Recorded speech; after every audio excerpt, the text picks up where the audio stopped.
of what they did. And so you're talking about nearly $1 billion organization, and you're talking about franchises that are profitable because of how they do their profit and revenue sharing.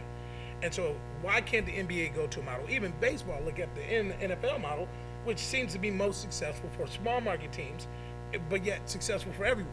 I mean, why can't we look at that as a model? Well, the Clippers kind of endorsed that model for a long time.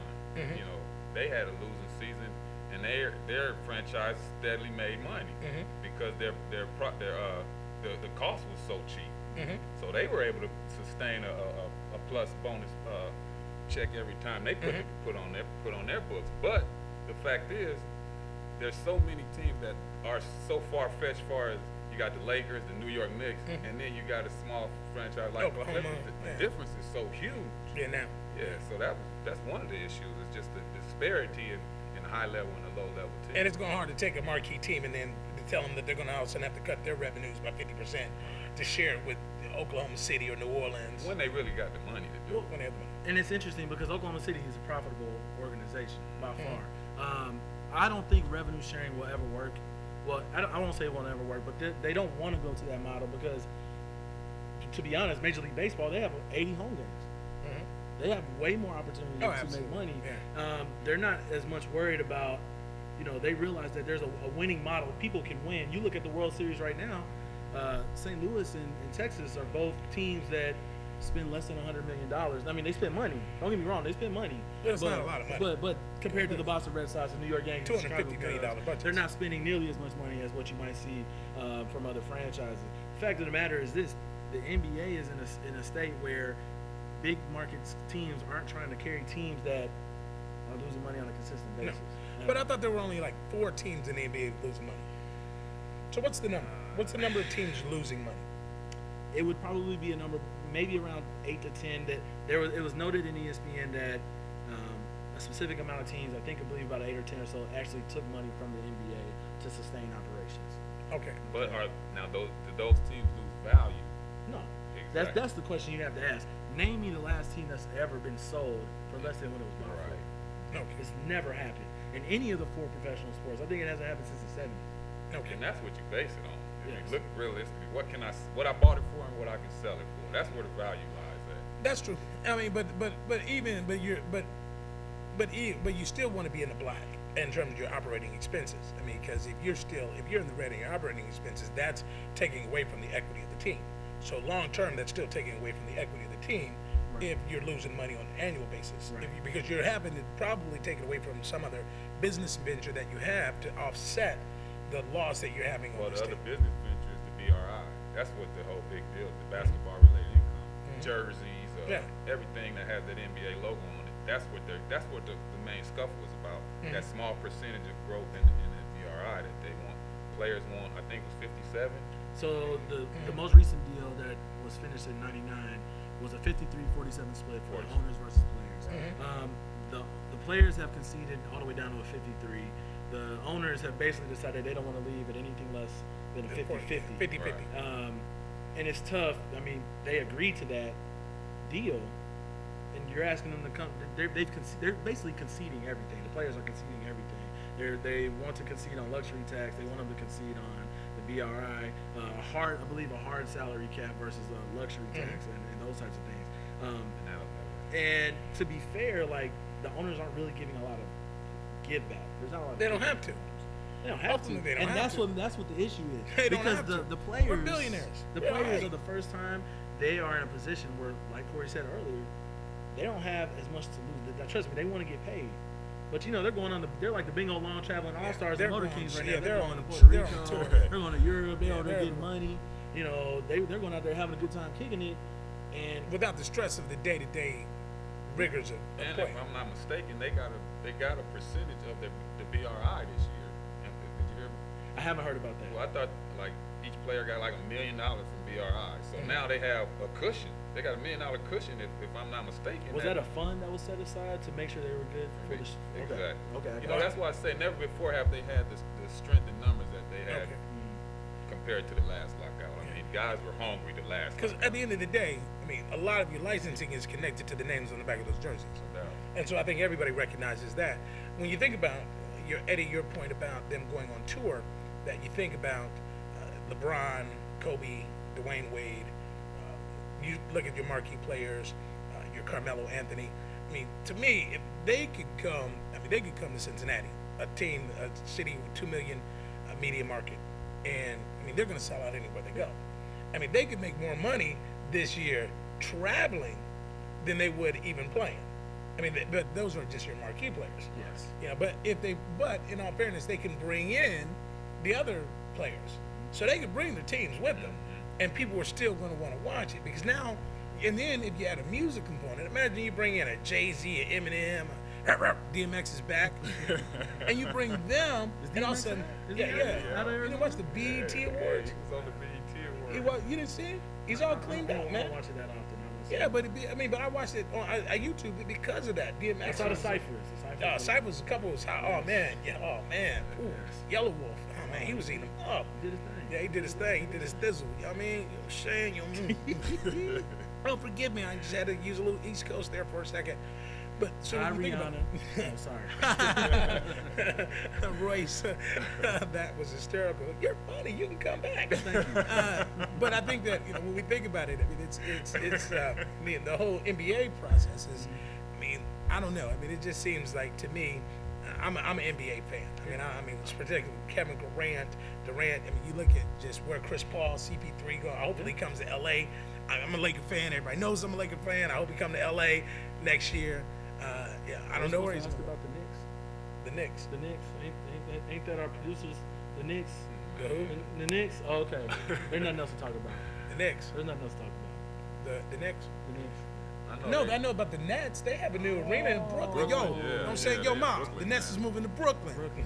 The Knicks, they still in Madison Square. They're trying to redo Madison Square shiny. She's like, what?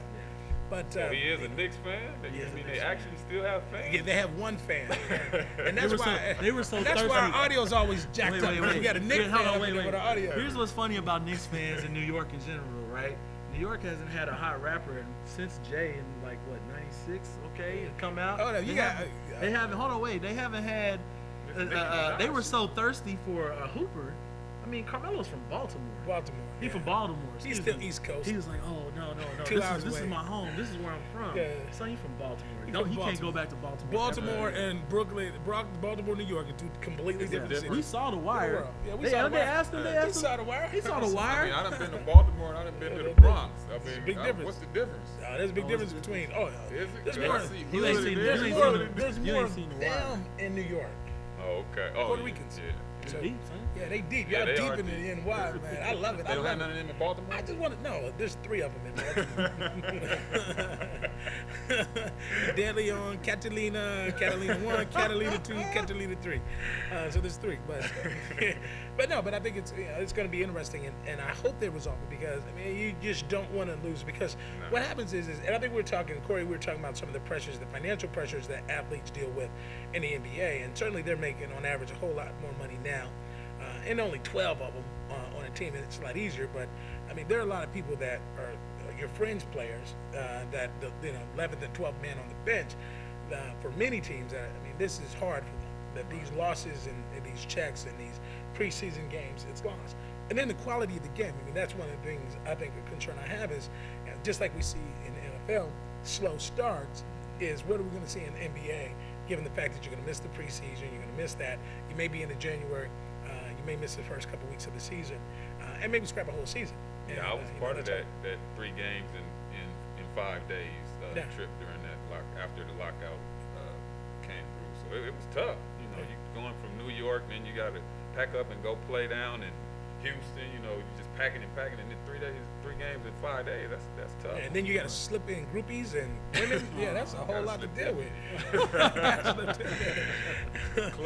Clubs, exactly. Then you got to go make it rain. You got to let it rain, and little. We wasn't making it rain. Man, you got to make it drizzle. Make it drizzle.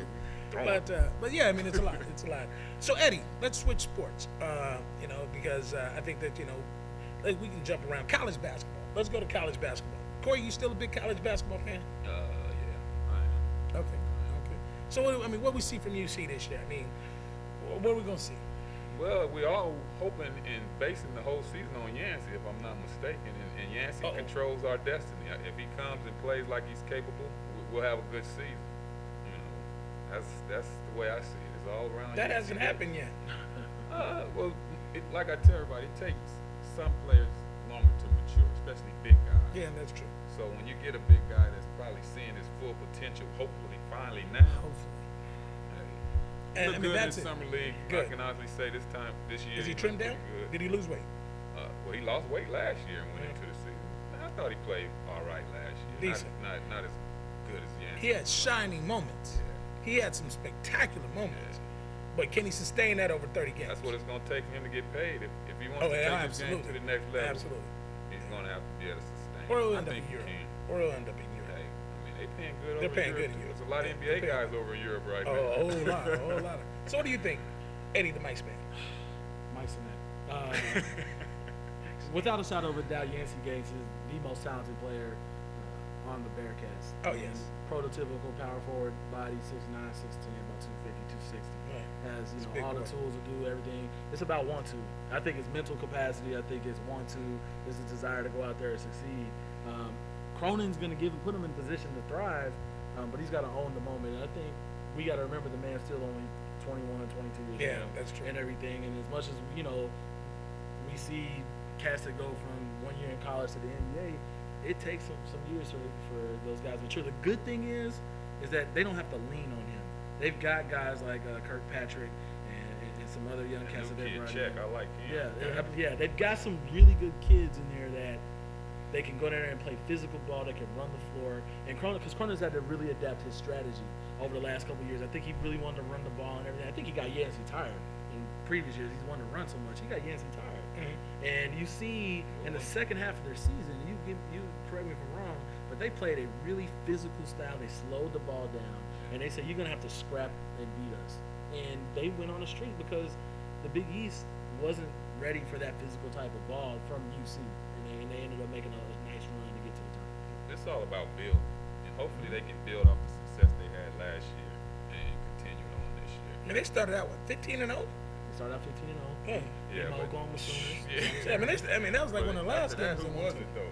They beat Oklahoma. And Can you name any other teams that we beat? Rancho Santiago? Rancho we would've Santiago? Hey, we would have drilled this team, Rancho, man. Rancho Santiago, we that shit would've ain't killed played. that I think they played Northern Kentucky. They might have played. Yeah, that was Mountain Rancho Joe. Santiago. Little Larry and his Santiago. cousin, Yeah. and Wee Wee and them. Cup and No, I think they played Monrovia High School. hey, slow down. The bro. Wildcats. He went from being a Slow down. Wildcat to a Bearcat. Oh, I'm sorry, I can't talk about your high school either. Yo, Hey, what's man, up? I put it down there too. I know you did, absolutely did. But yeah, I mean, and the thing about it is that it's really frustration more so than anything with Yancey because you saw him at Withrow, and he's homegrown, and so we're always committed to homegrown players. But I think that it's just the work ethic that so many people don't understand is what it really takes to be great. This is going to Corie, and this is really lands in your lap. Corie, when you were coming through high school, you were coming through college, when you were coming through, I don't know what your AAU, there was nothing AAU on Wikipedia, but was that your destination when you came to college? Out of high school, was it the destination the N.B.A. or was it just to get a free education? What was it? I was one of those who didn't even have a destination far as back. I didn't play till my senior year. And after that, I wasn't getting recruited by anybody. But what helped me develop was the time, that extra time when I went and played ball at the park by myself. I went to the gym by myself.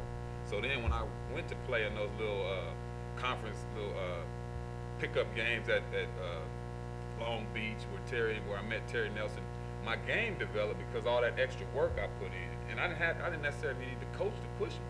You know what I mean? I just wanted to improve my game. And I loved the game. So that was my escape from everything going on in my environment. So I went and put that extra work in, and my progress kept developing from that extra work. So when I finally went to Santa Ana Junior College, my game was at the point where I was able to dominate. And to me, that's what it's going to take for, right now these guys can be all they can be by doing this. You need Michael Jordan, Scottie Pippen. You ain't got to get off the couch. In order for me to be Michael Jordan or Scottie Pippen, I had to go to the park and play. So that's the difference now.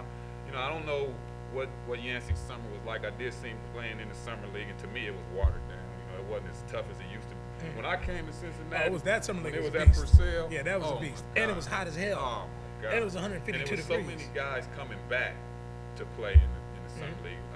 We don't have that now. got a bunch of guys from the league. Yeah, like coming back. Crawford will come back. So to me, that helps to develop